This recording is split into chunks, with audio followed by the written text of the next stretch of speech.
L-eks dekan tal-Fakultà tal-Liġi Kevin Aquilina qal li għandha tinħatar inkjesta indipendenti biex tinvestiga tmexxija tal-Avukat Ġenerali u l-uffiċċju tagħha.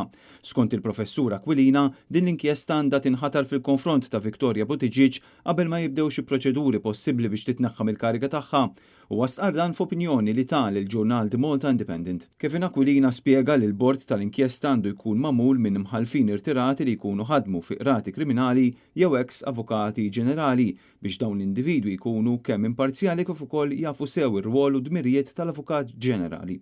L-inkjesta m'għandix tilimita ruħha biex tinvestiga l-prestazzjoni tal-Avukat Ġenerali jew biex tinvestiga każ partikolari tal-qorti li nġibdet l-attenzjoni dwaru mill-Union tal-Pulizija, partit politiku, organizzazzjoni tas-soċjetà ċivili jew kwalunkwe persuna oħra.